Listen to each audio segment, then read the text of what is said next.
Hello, everybody. It is Tara Boothby, and these are Conversations for Restoration. I am really excited because I have Dale Howie with me, and Dale Howie is of the Rethinking God with Tacos family. So thanks for being here, Dale. Well, thank you for having me. I am so excited. And oh wow, we've just fast friendship has developed between the two of us, hey? Yes, it has. Yeah, I know. Crazy finds crazy. And so I think we found one another. I know. I don't know what it is. We just met up. You invited me onto the Rethinking God with Tacos Cafe. I got to join your beautiful cohort twice. And then you and I have kept tabs on each other. Just I don't know. I think it's interesting, and I think it's worth noting that people can be encouraged to connect with people and make friendships. It's Yeah. it's a thing that's going on, and it's beautiful. Yeah. I live out, you can see a lake out behind me. I live about 30 miles from any decent sized town. And so we're sort of in the wilderness, and the Zoom has become a wonderful world of me. I mean, people in Australia and New Zealand, even a guy in Tasmania, people in England and Scotland join into some of the Zoom cafes. And I could never have friends all over the planet like that. I tease the people in Australia that I don't know how they do it hanging by their toes like that and upside down. Yeah, So, right? yeah.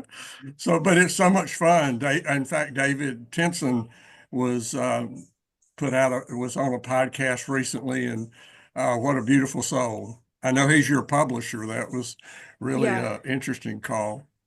Yeah, David Tenson is so wonderful. And just plug in his book, off the hop here, his new book, Decentering Eldering.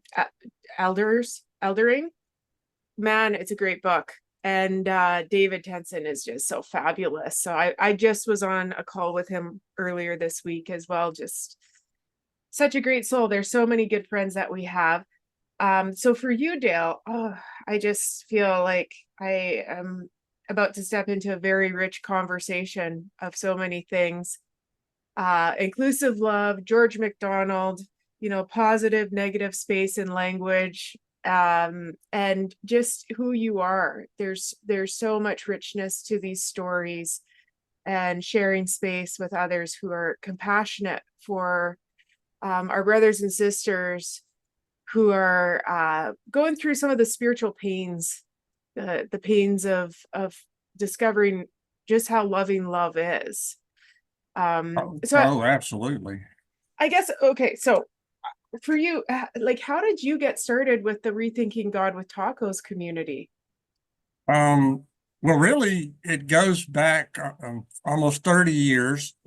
There were a bunch of us preacher boys that had all got thrown out of our churches or had left or whatever happens to us. And we were meeting in a living room of one of the preacher boys, and we were trying to decide if we could start a church, but you can't herd cats, and there's no way in the world a bunch of preachers are going to come together and start anything. But in that room, I did what I do best. I popped up and popped off. I was in my 40s. I had had a stillborn son a couple of years earlier, and I had been estranged from my oldest daughter. And it'd been a difficult season. I had left the ministry, as I jokingly said, and I stood up and it was just a free space, and I said that I didn't believe at this point that I could know God if I did not know who He was before time. Mm. And then I sat down. I mean, it was just my question. Who are you? Why do these things happen? How did I get here? And so we had a little potluck meal afterwards, and this man walked up to me and he said, how did you get there? I don't hear people talk like that very often. And it was Baxter Kruger. He and his wife and family had been invited to this dinner. Lloyd Clark and Mary, Jason Clark's father and mother were there, and Jason and Karen Clark were there. And we were all in that room together. Um, J Jason and Lloyd were following Brennan Manning and the Ragamuffin Gospel, and I had been introduced to the Trinity as something other than water, steam, and ice. And I just couldn't let it go. And so Baxter and I have been in and out of relationship in different ways ever since. Wow. And so when tacos started, I started following it, and they invited me to do a podcast early on, and I got to know Jason. We neither one of us remember actually seeing one another, even though we were in the same room often during those days. And so it's just been, and tacos is such a beautiful community of seekers and seers, and just any kind of human animal you want is on there, and they're looking for love, Mm. and they've been looking in all the wrong places, and they're and they're hunting for a place that's safe and free to ask their questions and be able to put their toe into heresy Hmm. and find out if the water is good. It's beautiful, and it's such a loving space. There's a Facebook group, Rethinking God with Tacos. There's the family reunion or conference coming up in the fall, and then Dale's open group that meets a couple times a week, and Jason Clark's podcast. So lovely, lovely. And what I find so enduring is how safe the forum chat actually is, where if Yes. somebody gets a little trolly, the troll shows up and everybody just starts loving on each other and loving on this person. And the conversation just sort of, we love the pain out of whomever is trying to shit disturb a little bit. It's just this fascinating experience in the Rethinking God with Tacos community of love. And what a fascinating story, Dale. Like that is it, you live in those stories and you don't realize what a fascinating story it is when it's happening. 30 years later, what a fascinating story. Yeah, hindsight. I mean, I've talked about my journey. I was in the faith movement. The people I were with were, of course, the remnant, like all of those kind of extreme groups are, and we thought we were it. And if you did, I had all convictions. I had no opinions. There was no room for anyone that didn't agree with me. And but you can't see that till you can. And so you just trudge along, with all of this pride and arrogance and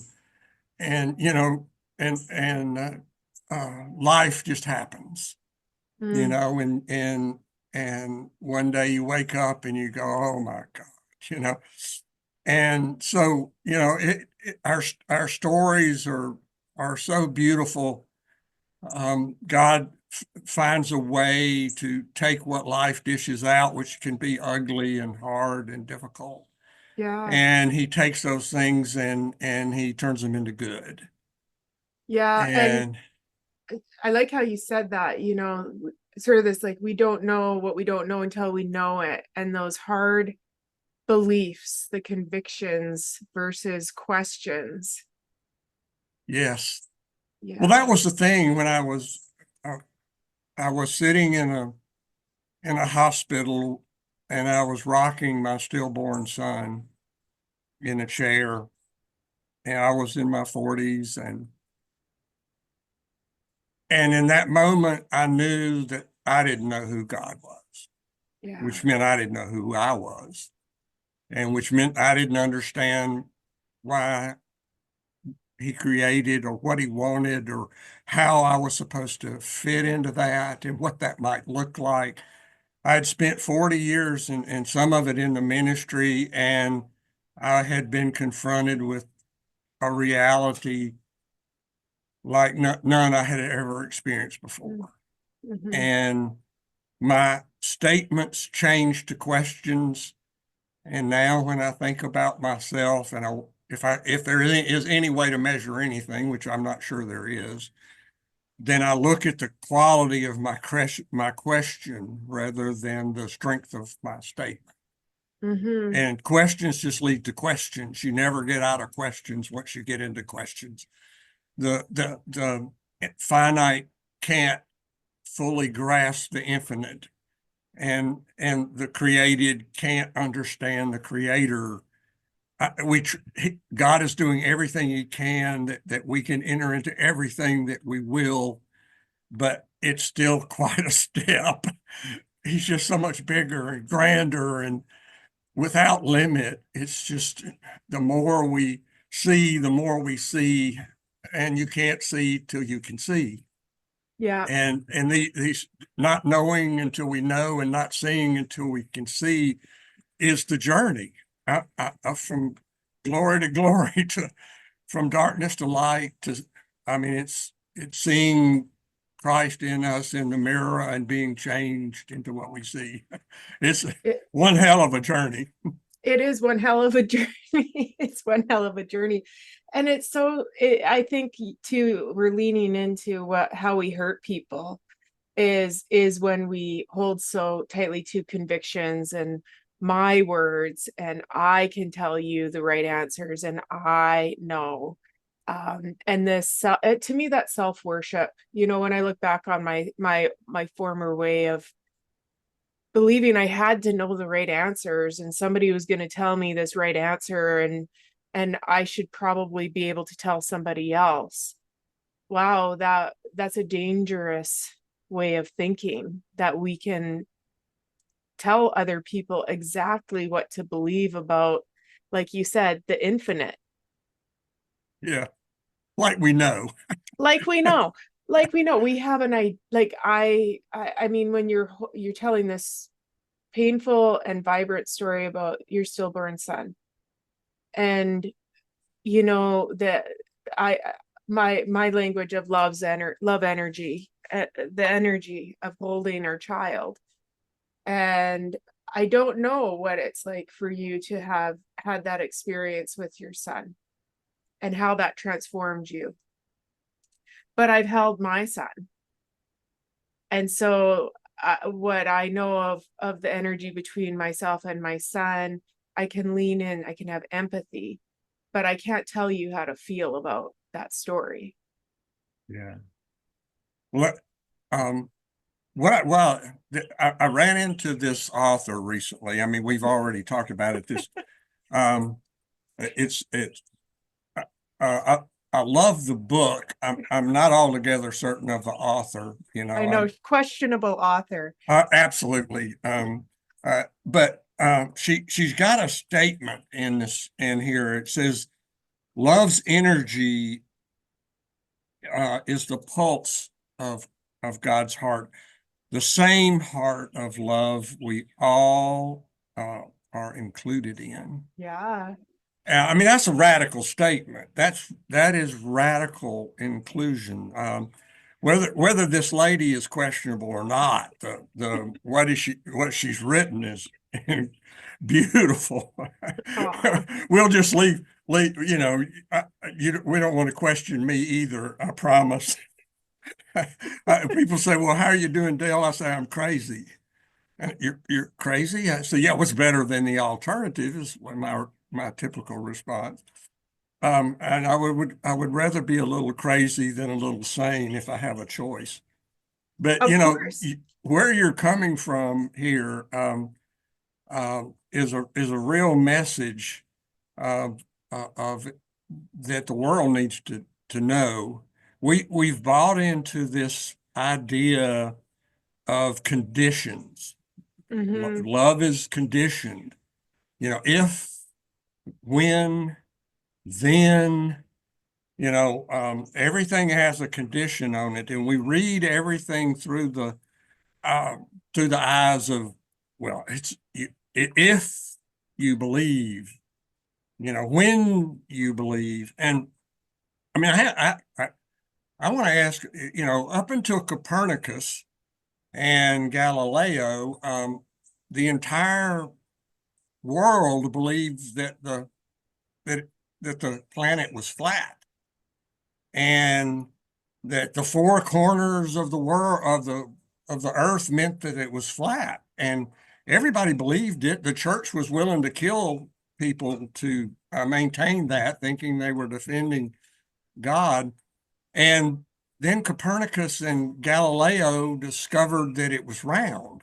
Mm, Well, was their believing, did it transform a flat earth into a round one? That one day it was flat and they believed, and the next day it was round? Oh my God, and or gravity, when the apple fell, and did when he believed it, that gravity, whatever goes up comes down, did it start coming down? Or was it true that it was already true, and that believing didn't change the truth, but it mm, changed us? mm, And if we can move from beliefs, nouns, to believe, verb, and we start participating, there's a law of gravity that overcomes the law of, I mean, a law of lift that overcomes the law of gravity. And like the law of the spirit of life overcomes the law of sin and death. I mm, mean, that we don't make that so when we believe it. We just enter into it and begin to live in it and participate in it. And one day when we figured some of that out, we fly now. mm, And I'm waiting until we as believers begin to fly. mm, I think William Paul Young says that we were made to fly in the shack. mm. That is really our mode of travel.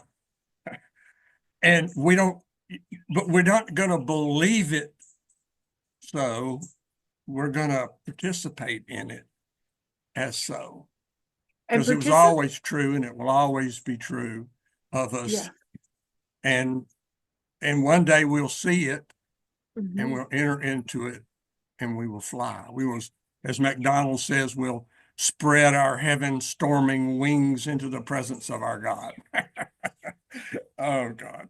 There's only one George MacDonald, and he's so valuable. Okay, so I want to lean in to talk about George MacDonald, but you're saying a really important word here, participation. And I think before I ask you to try to expand and explain what we mean by our participation, I want to lean into the quote that you shared. I love that quote. Sometimes people quote my book. I'm like, oh, I forgot about that one. But love's energy is the heartbeat of God, and it's this place that we all belong in. Where that comes from for me is years ago, I got to go up and do some work on reserve land and treaty, I believe it was Treaty 8, yeah. And so working with some First Nations, Indigenous children in a school. And we got to eat lunch on site with the children. So we're eating soup and bannock, and they're playing the radio station for us. And part of the First Nations music is the drum. And one of the elders said to me, "Do you know what the drum is?" And I said, I don't know. It sounds great. He's like, "It's the heartbeat of our community." That's So beautiful. it is beautiful. And that's that experience of being with this community and brought right in, eating with this community and the sound surrounding us. And that, to me, I can't be convicted of that. I experienced it. So that's some of that participation that lended into years later understanding love better, was Yes. the Yeah. beat of the drum. But what do you think, Dale? Like, what is this participation thing that we're discovering is so vital to our spiritual transformation? Well, you just said something that's been so true to me too. Um, I I I I don't can't remember where this comes from, and I'm going to butcher the quote, so just forgive me in advance. Um, but we don't appreciate someone who tells us something new as much as we appreciate someone who tells us something we know. But they put into words something we know that we have not been able to articulate for ourselves. And so when we read people like C.S. Lewis or George MacDonald um, or just any number of the fathers, we realize that we're not thinking of anything new. Our thoughts are not necessarily our own. We're sharing that with God and others. And in that moment, they are putting words to something that beats in our heart, like that drum you just described. But yet we've never been able to say it. And then Mhm. and then they say it and we go, oh my God. Um, so you were giving me a chance to introduce something about MacDonald and let me read something. Um, in his second sermon on consuming fire in the unspoken sermons, there is nothing eternal but that which loves and can be loved, and love is ever climbing to its consummation when it will fill and inspire the universe, imperishable and divine. Therefore, all that is not beautiful in the beloved, all that separates and is not of love's kind, must be destroyed. Once we finally see it, it is so plain and so simple. We wonder how we could have lived without ever seeing it before. We did not understand it sooner simply because we couldn't see it. To see it, to know what it is, to understand it, are all one and the same. One glimpse of divine love, and you are face to face with the vital heart of eternal life. He's so wow, right? I Yeah, mean, and that we've said this a little bit, but I mean, just, and I was reading MacDonald for the first time about 7 years. I met the novels 30 years ago and read, I don't know how many. And I was introduced to the sermons by Baxter himself. of And he course. invited me to a group on Tuesday night. There were five of us that met in his office. And he said, let's do a sermon, unspoken sermon every week. And the first time I read them, it was like I couldn't understand them. The language was hard. He writes 700 word paragraphs and he doesn't like periods. He likes colons and semicolons and hyphens. I mean, he can ask seven questions and with one question mark. And I'm an artist by education, not a scholar. I failed the first grade. I mean, reading has always been a challenge for me. But as I began to work if, over that year, this was right before COVID, I, McDonald just began to open, and it was like, my God, he's telling my story. He's talking Yeah. about my struggle. He's talking about me holding Nathan. He's talking about all of these things, and inside of this massive vision of a father that holds all of us. Um, and and that statement I read about hearing someone articulate what I knew to be true, but could not articulate for myself, just exploded. Yeah, Yeah. I'm almost 70 years old at this point, and it's just incredible. So he's become a huge part. I actually wrote my little book trying to understand. I thought, well, maybe if I paraphrase his writings, then I will understand better what he's trying to say. And so the journey was more about me working through MacDonald than it was a book. I printed what I wrote in the end, but it really wasn't about that. It was about listening and seeing and Yeah. hearing. You wrote the book you needed to read. Yes, yes. Yeah. And okay, what's the title of your book? And I'll put the information down below as It's well. called George MacDonald, The Child in the Mist, Yeah. And and it's available on Amazon and Kindle. There's an Audible, and then it's a paperback. So yeah, so that's I mean, and George MacDonald and anything on George MacDonald, I haven't yet read his unspoken sermons. My plan is to do that in the fall. But I did read a lot of his fairy tales this past year with Ron Dart's teaching in a St. Stephen's University class. And when I read The Light Princess, actually George MacDonald, there's his book is right beside me right now. I read The Light Princess, and I felt like I had been baptized by that story. I was reading it weeping that this story was written just for me. And then I don't know if it why, but I sort of corrected myself, and I was like, everybody who reads this story must just feel this, baptized by this story. It can't just be me.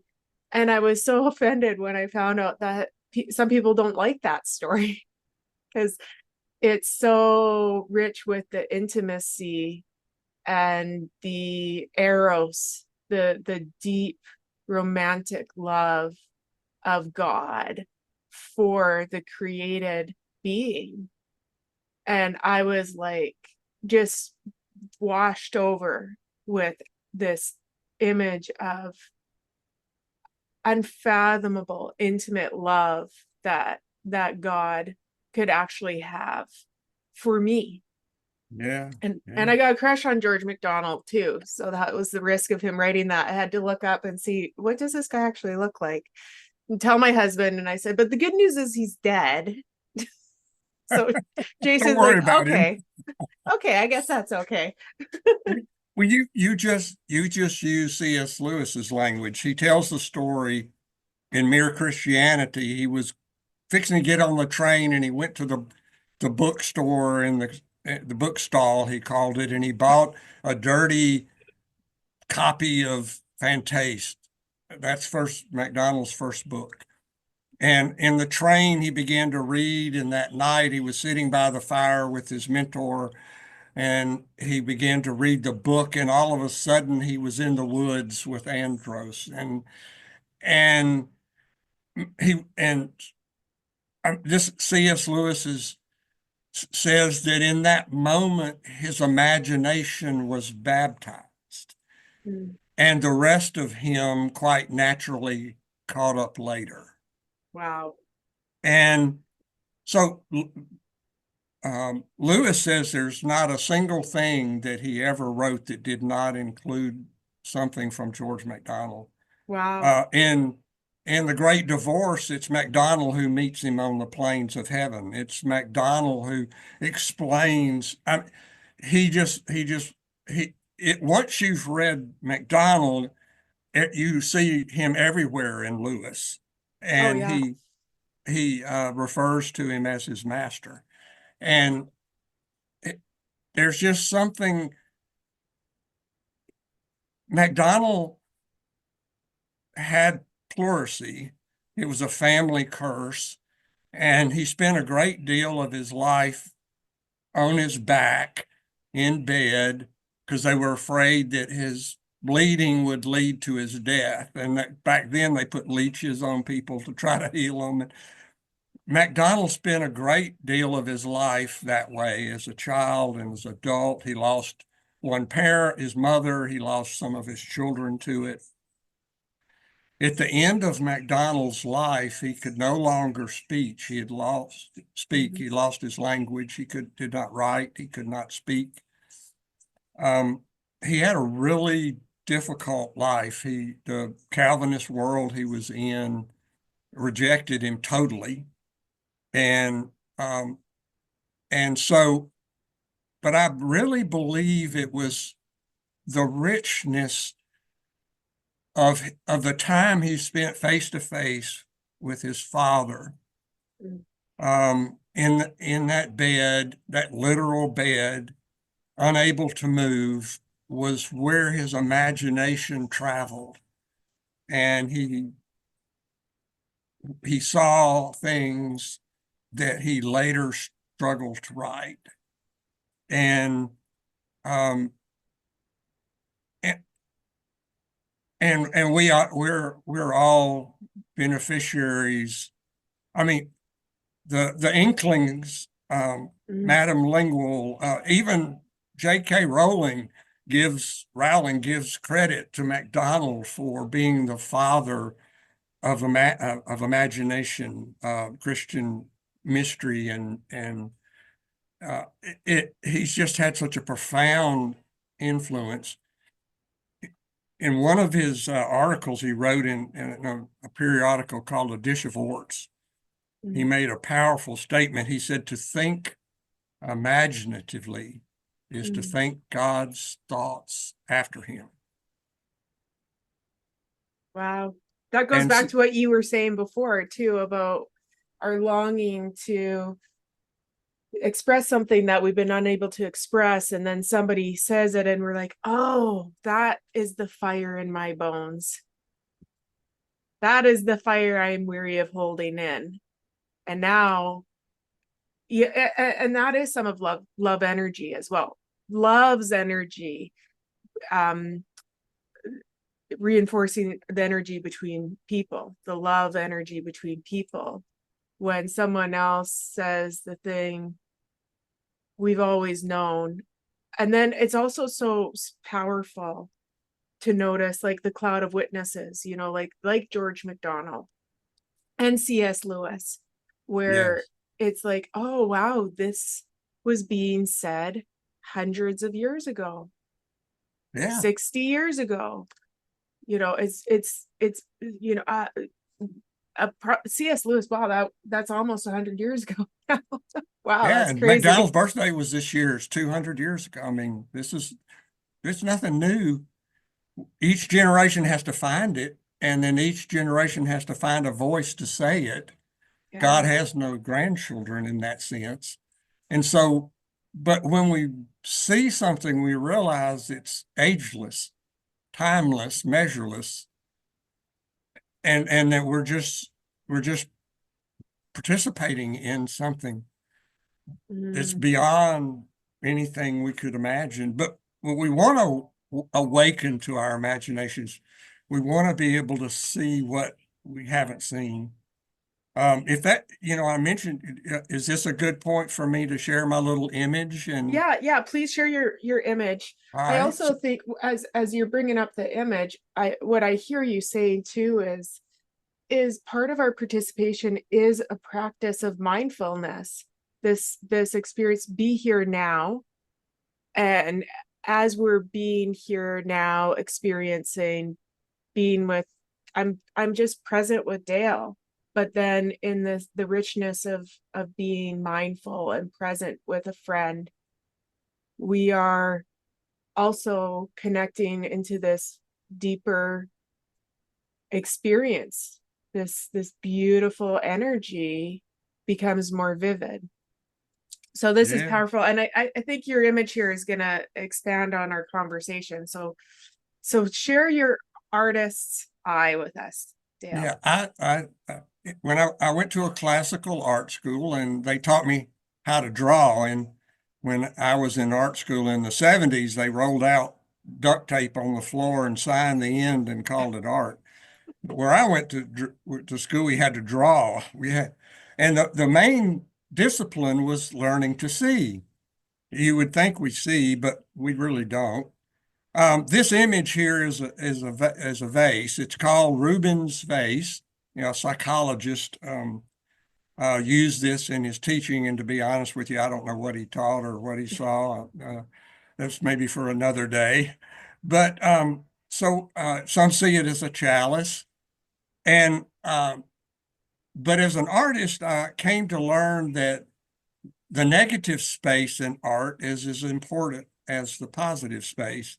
So if you stare at this for a few minutes, you see that actually it's two faces and almost kissing one another. And it's not that there's not a vase there, but the actual image is of the two faces.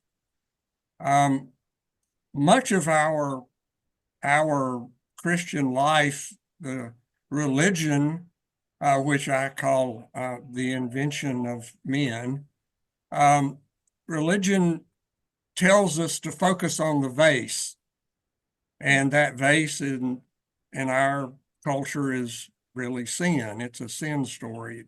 A sin story, they say, starts in Genesis 3, and you know, and really never ends, unfortunately. But really, the vase isn't it. That is the negative space here, and the positive space are the two faces. And really, if we come down to it, this is Genesis chapter 2. In this, God is created. He says so in the last verses of chapter 1, let us make man in our image and likeness. And on the seventh day, he rests, and I believe he reflects. And in verse 7 of Genesis 2, he tells us more. He's reflecting on what happened in Genesis 1. And he said it was good, it was good, it was good. And when he made man, he said it was very good. And then he reflects that he formed man. That word formed there comes from Isaiah and Jeremiah. It's the potter who actually puts his hands on the clay and forms it, shapes it. It's a really intimate language. He's making man in his own image and likeness. He's doing it with his own hands. There's nothing else in creation that is formed by him. It's spoken and the Spirit makes it so. But man, no. He does that with his own hands. And then he breathes into him. That's these two faces. A lot of theologians say that it was a kiss. As he covered man's mouth and nose, he kissed him and he put his breath into him, and that formed man. Adam became a living soul. The first thing that Adam saw was his father's face hovering over his face. He saw this. He was face to face with those who had been face to face from before time. The Father, as Baxter Kruger says, there was never a time when the Father was not with the Son, or that the Son was not with the Father, or they were not with the Spirit. Relationship is the irreducible truth of God. And because they were in relationship, then its expression was love. They loved one another. There was fullness, there was life, there was communion, there was fellowship. I guess one day they sort of said, hey, this is so good. Why don't we share it? Why don't we create so that we can share this with others, so that others can come into this life, come into this fellowship, this love that is so full and complete, you know. And so the story is not started when what we call the fall. The story starts here in this moment. Mm-hmm. And so if we can begin to, when I quit the ministry, my wife had been on a retreat, and she said the last Sunday I was supposed to be in the church, she called me. She said, "You got to hear this lady." Her name was Fuchsia Pickett. The older folks will know who Fuchsia is. She was a prophetic lady back in the day. And as charismaniacs do, I went there and she called me out and stood me up in the service. You know how that kind of stuff goes on. And she said, you've got to stop reading out of the book and start reading into the book. Mm, And in that moment, I realized that I was, I couldn't see anything new any longer. Every time I looked at a passage of scripture, I read in it what I was told. yeah. And it means this and it says that. And so I went out and I bought the Message. And that was in New Testament form by then. Eugene had created part of the heresy. And the Message is so different and so unique that I would go grab my King James Bible and pull it down to make sure I was still reading the Bible, you know. And he opened up a door, sort of like Yeah. that positive and negative space. He opened up a doorway for me to be able to begin to see something new, Mm, to see something fresh, to be able to think a new thought. He was sort of my baptized imagination. And yeah. and so it was just so I want to be able to encourage people to get outside of their box Yes. and because it doesn't say what we've been told it says. Hmm. And we've got to get back to a simple, plain reading of it and the Yeah. context of it and stop trying to make it say, I call it pretzel logic. We get all twisted up trying to get it to say whatever the hell it is we want it to say. And then we proof text it with other verses that we take out of context and we twist them together and we end up with something that's just purely ugly in the end. We've invented something whole cloth that isn't there. And then we say, this is the truth. Yes. And Yeah. it's just terrible. Well, and I think pretzel logic, it does make sense to say it's what the hell, because it's a hellish experience to over emphasize and focus and legalize. I mean, Gordon Fee, um, he says you don't read a legal letter in poetry the same way. And when I hear you talk about Eugene Peterson's The Message right now, I'm like, it's just cheeky. Eugene's nonviolent protest was to write poetry as poetry. And he's like, hey guys, like you got to look at it through this lens. Like this is actually just what this is there's a beautiful poetic way of leaning in and experiencing. Okay, and I want to scoop up what you said about Genesis because I think it's so important when we focus on the negative space and that the story begins with people are just so inherently evil that of course when given the opportunity we choose sin. And that is like the emphasis of the beginning story for so many people. How many conversations do we have about like the divine love, that there's this love encounter of the creator breathing life into this child, and there is this like very good, like I love this creation so much, this human that all people belong to. I love it so much. It is very good. This first human. We don't, like so few people get that same encounter. Yeah. Well, That if you go to Genesis 3, whatever we want, something happened in the tree when they ate the tree. Don't deny that there's something changed. It wasn't God. Uh, God didn't change who he was when he came back to the garden to find them. They now hid. They now had shame. But when you come to Genesis 3, there's something really interesting. The word sin is never used. It's not there. This we're back to that vase, the elephant in the room that isn't in the room in reality. mm, And so the serpent gets cursed, the ground gets cursed. Eve is going to have pain in childbirth. And God makes this wildly crazy statement. Hold on. I'm horrible about not being able to quote anything. So he makes this statement in verse 22. He says, then the Lord God said, now, who in the world is the Lord God talking to? Well, it's the Trinity. Father, Son, or Spirit there with Adam.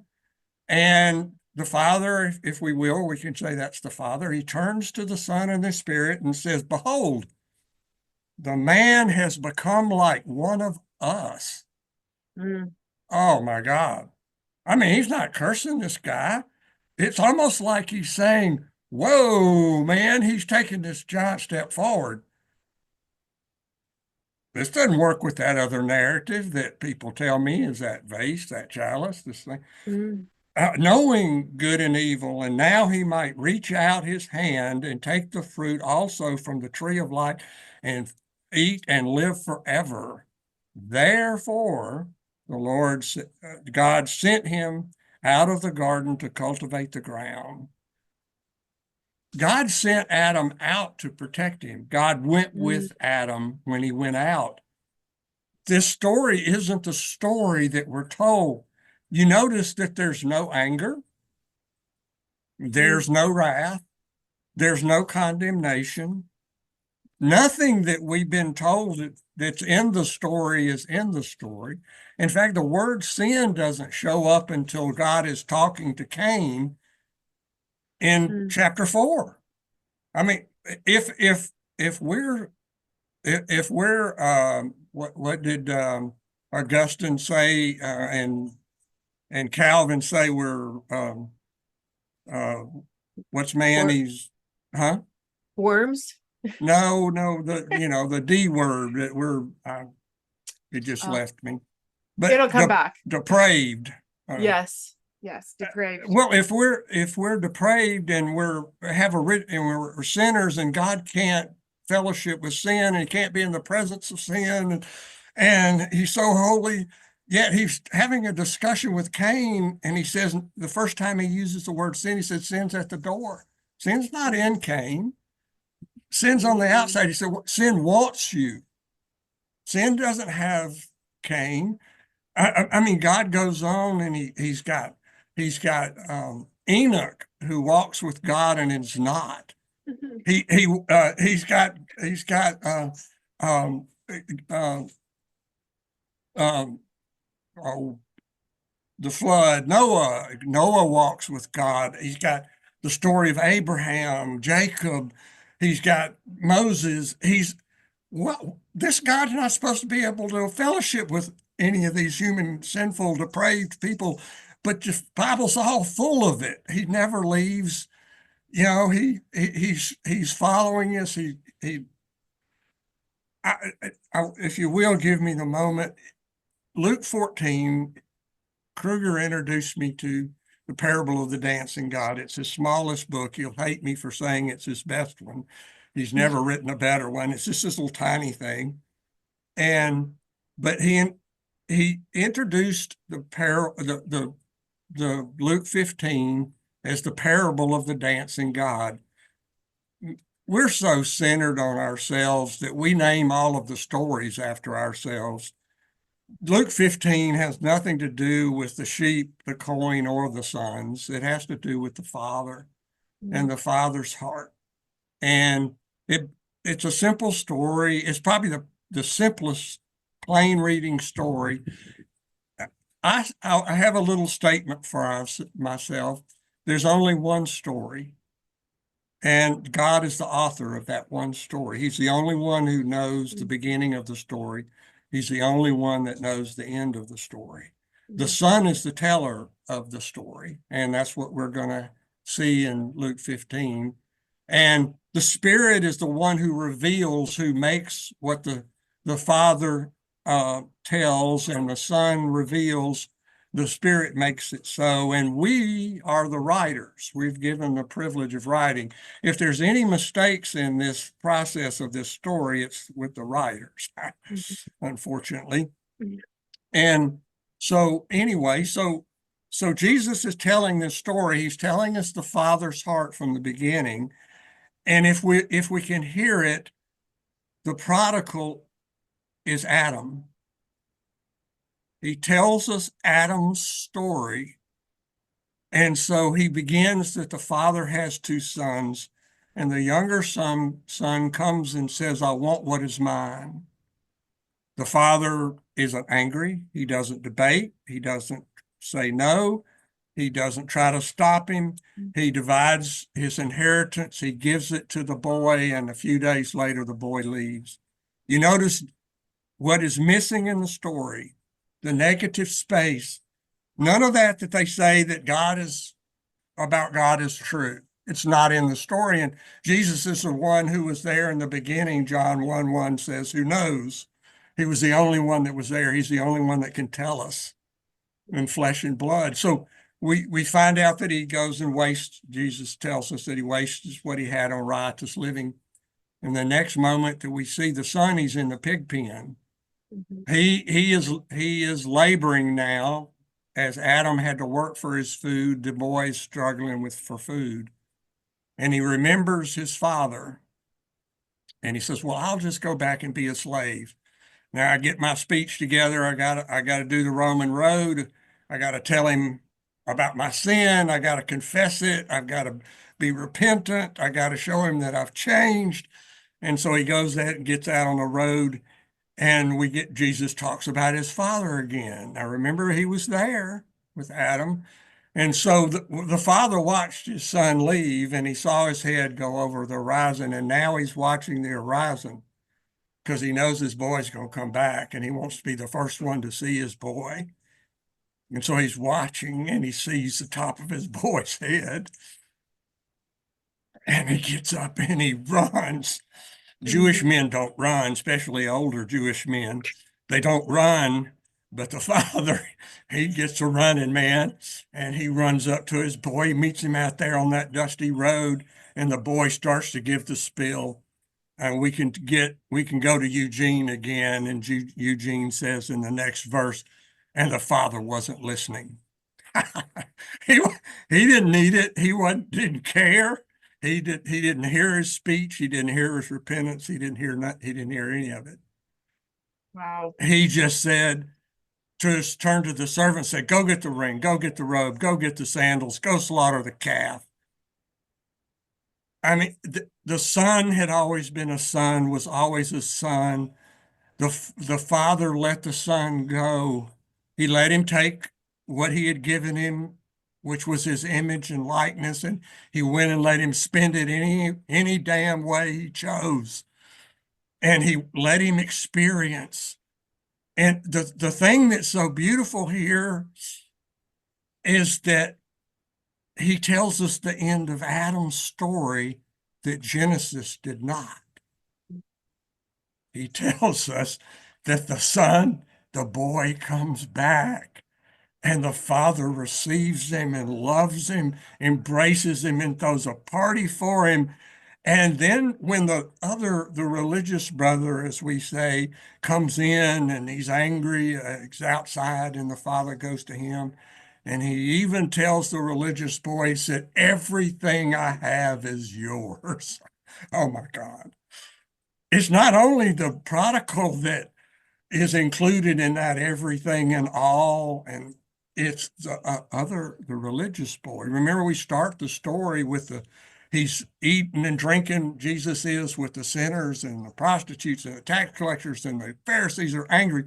Jesus ends this that they're all included. Everything that the Father has is all of theirs, not just the prodigal and the religious are out. They're all, it's all, it's all, it's all, it's all. The Father who includes all of us, as you wrote.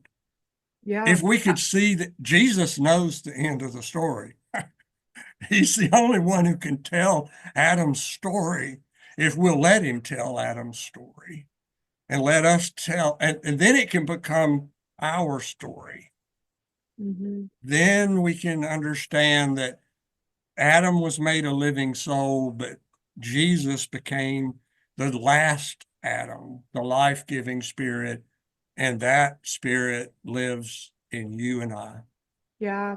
I love that, Dale. And I'm listening, and part of these, wow, it's just you and I are both cautious with, you know, overemphasizing the Bible or scripture in a way that could harm somebody. And yet I'm listening here and I'm thinking part of what's healing is to hear old stories that have been taught in the realm of conviction, to hear old stories, as poetry, um, and really putting the emphasis on love. And like you said, relationship is the irreducible image of God. So when we read these stories, trusting that relationship is the irreducible image of God, it is healing in a different way. The story becomes good psychology. The story becomes a corrective epiphany. The story becomes healing ointment for psychological, spiritual abuse and trauma. Yeah, it's the attachment theory of love. Love And is the attachment. I mean, some heretic said that as well. I won't name her. no, Um, I love a good heretic. I'm just saying. well, Richard Rohr, when he was before his book, Divine Dance, uh, came out, he said he talked about we needed to recapture the shape of God. Just going back to that image of the vase or the two people kissing, that's the shape of God. Yeah. And Richard was trying to say, people, we've got to come back. We've got to restore the image of God. C.S. Lewis said the opposite of love is power. Mm-hmm. The opposite of love is control. And when you think about it, Augustine was the inventor of original sin. There's no record that existed prior to Augustine. The Eastern Church never embraced it. And Augustine invented predestination. He invented this God that was too holy, the omnis, that God would, because he had all power and he had all knowledge, then he would use his power to make sure that what he wanted, what he willed would become true. Augustine Mm-hmm. invented this Zeus on a throne, as Paul Young would say, this this ugly, awful image of this angry, vengeful God who picks some and pushes other away arbitrarily. And the Reformation, as Derek Turner would say in the podcast, he would that nothing really was reformed in the Reformation. Luther and Calvin were both students of Augustine, and Mm-hmm. Augustine came right through and we've just kept on with this God of separation, and the image of God has been distorted into this being that's unrecognizable. God knelt down and kissed Adam.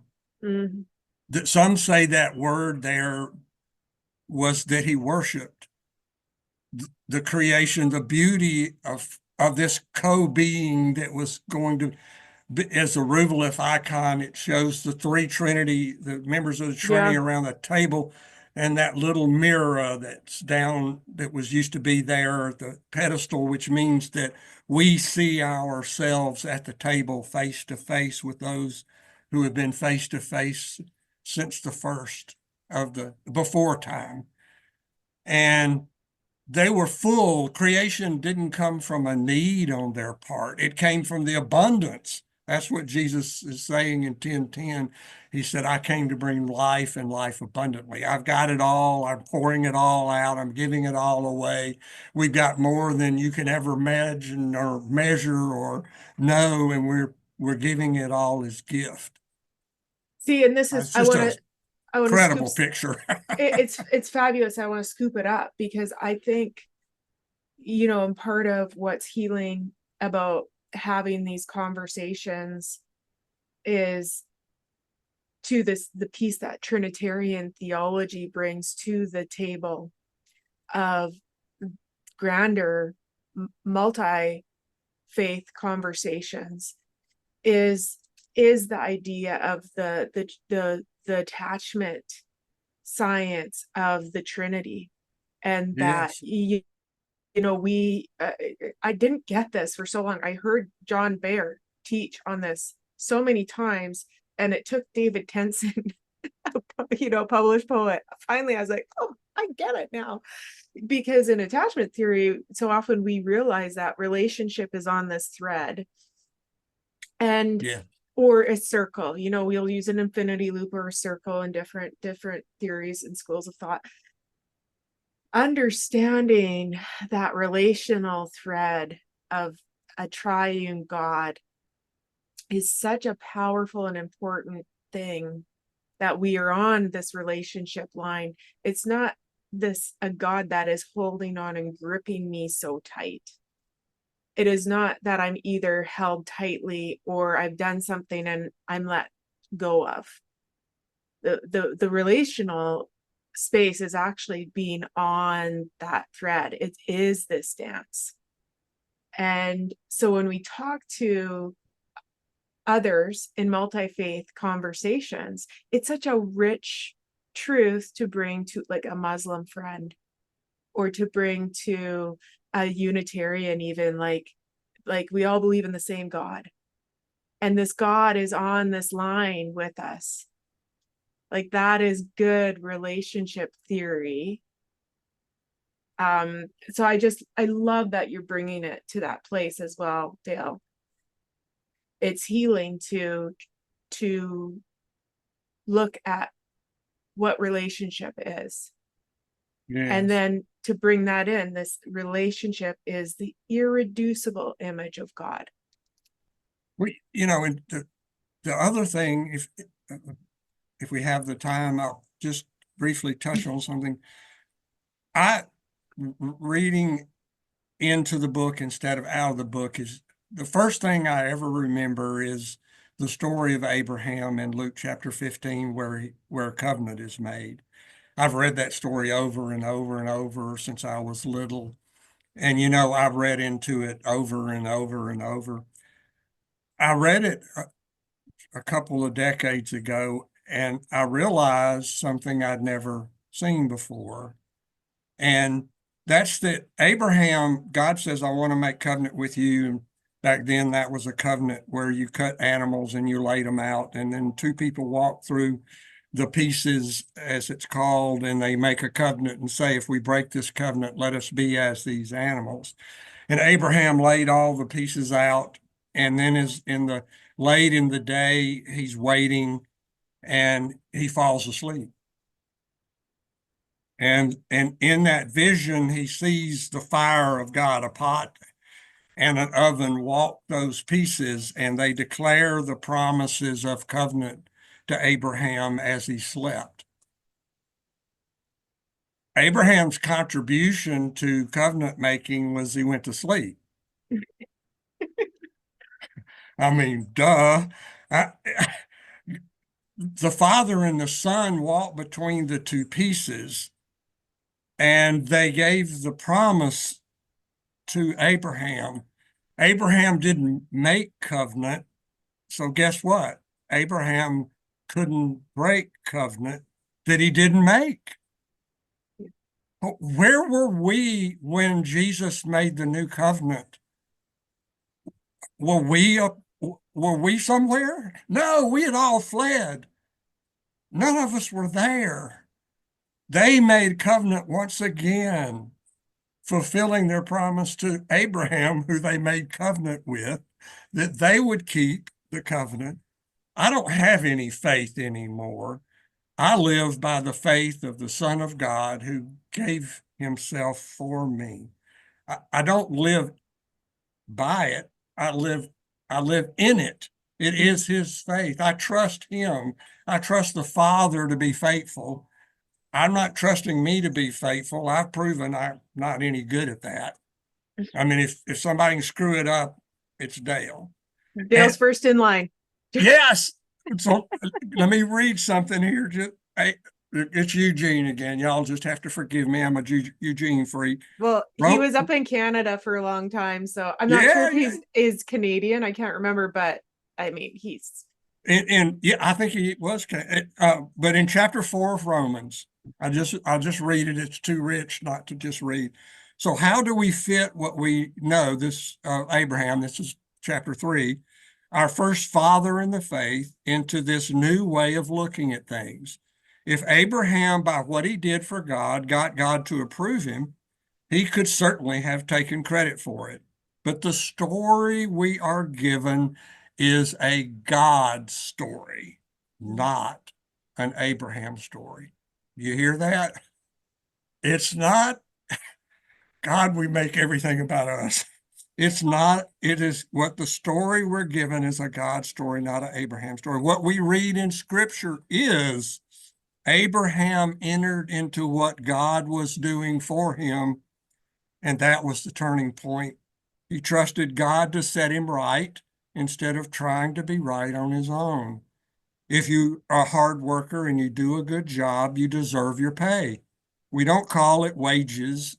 We don't call your wages a gift.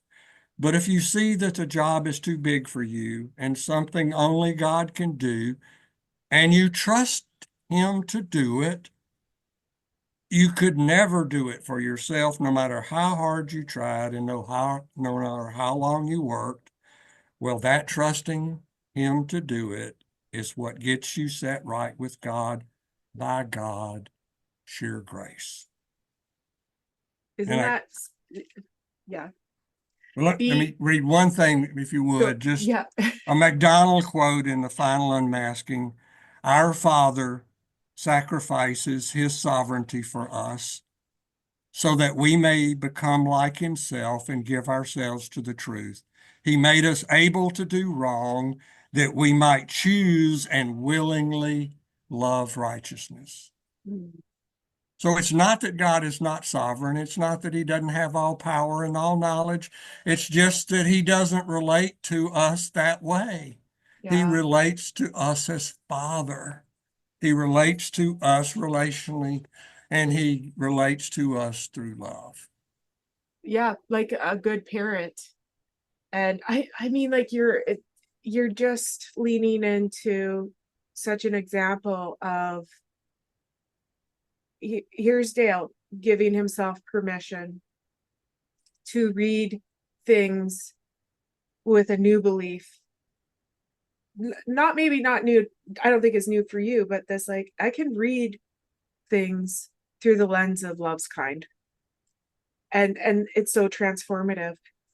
Just what Eugene wrote there, that so often we hurt ourselves and hurt others. We get religious and righteous and convicted. This belief, I need to be right on my own. We don't need to be right on our own. I don't need to be right before I enter into the love that I'm already included in. Yeah, like that heretic lady I keep referring to, that Boothby lady. Um, she says that God loves us just like we are, warts and all, failures and all. We bring all of our scuba, as Paul Young would say, all of our crap. We bring it all to the table, and they say, "Oh, let's hug." You know, I like your cologne. I mean, it's just a whole different narrative. It's a whole different story. So Abraham is not the only one that God is saying, no, no, no, this, you don't write yourself into the story. You don't write yourself out of the story. It's my story, and I'm writing you in. You're included. I'm Yeah, telling you the story. I'm telling you how it is. I'm telling you what is true. Truth is not an assembly of facts. It's a person. And it's a person who lives in me. I am the way, the truth, and the life. It's those are not facts. That's not information. It's not words on a page. It's a person who walked among us and lives inside of us.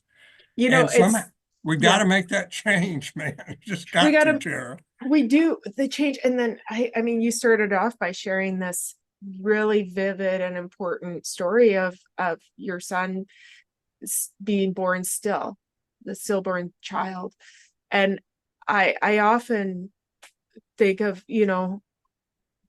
the science of love and theories of attachment and parenting. And either all of this belief about human love is right, which I happen to believe, or it's not. And if all of this theory of human love is right, it has to inform our view of God. So we think of our children. You have children and you have a child that's passed.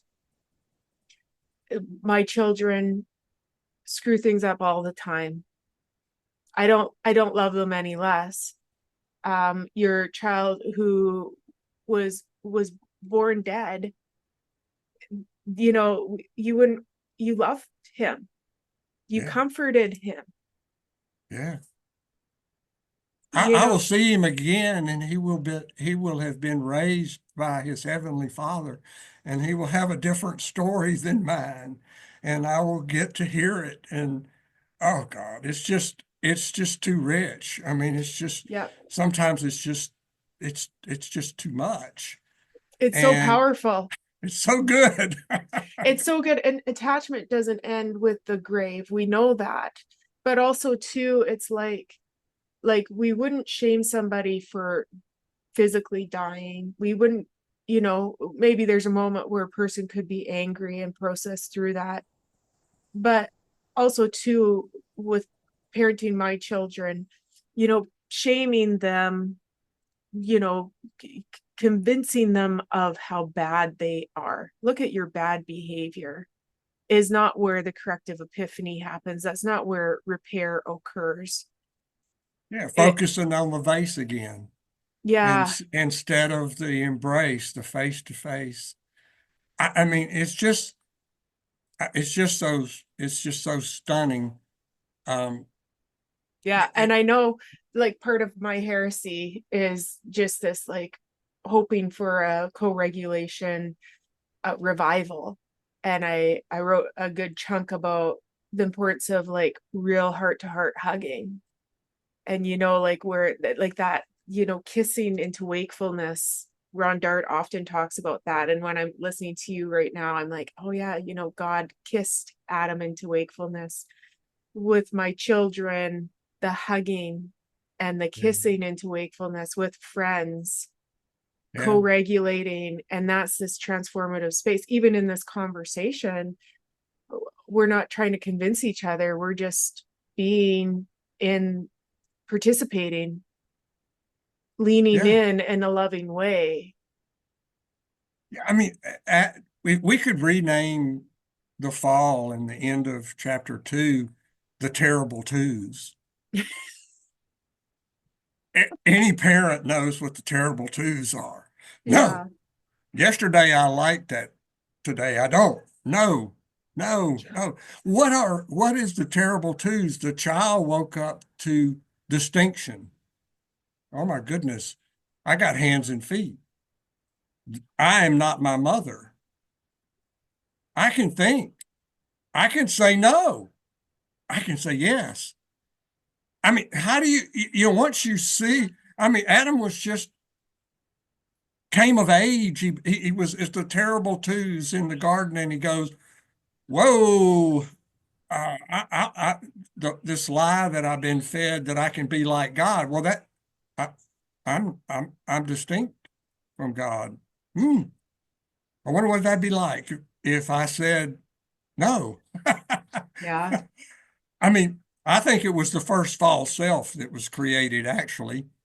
He was his real self, and then he believed a lie and he created a false self, and he went off with his inheritance and without his papa, and he was confused. And it takes us a long time individually and collectively to come back to the place to embrace the papa that breathed into us, hugged us, loved us. So Dad, God didn't create that fall. He made the opportunity for love and in that he made Adam distinct so he could choose, and he did. They weren't Yeah. surprised. That's the other part of verse 23. They weren't shocked. It was like, plan B, what are we going to do now? It was like, oh my goodness, he woke up. Okay. Yeah. So just give him a hug, turn him loose, he'll come back. Yeah. Yeah. Being at, and we'll start to wind this down here. But in human relationships, when a person is accessible, responsive, and emotionally engaged, Yes. our spouse, our friend, a parent is accessible, responsive, and emotionally engaged. And that's that's the irreducible space for relationship to happen for us. That's the irreducible image of God. God is accessible. God is responsive. God Yeah. is emotionally engaged. Yeah. Well, you need to find that Boothby lady and interview her. I'll say this too. You can think of what you want to say to wind down the conversation. But I Okay. was so afraid when I wrote my book and it was coming out. And I was like, oh, I'm gonna get called a heretic so much. And I haven't yet. And you know what? I'm so thankful that Dale Howie is the first one to really call me a heretic because it felt really nice. Well, I love being a first at something. But uh, Yeah, I don't mind at all. You can call me a heretic all day long. It was lovely. but let me just say thank you. This has been a really fun conversation, and um, as Jason Clark would say, it's what's burning in me, Mm, and so many things are colliding at one time. I've wanted a narrative. I've wanted a way to talk about us without the conditions. mm. And, the prologue of John, the center section of that, verse 13, it says that children who are, how's that? Oh God, I'm doing it again, aren't I? I can't quote something. I think I printed that out. Where's that? Um,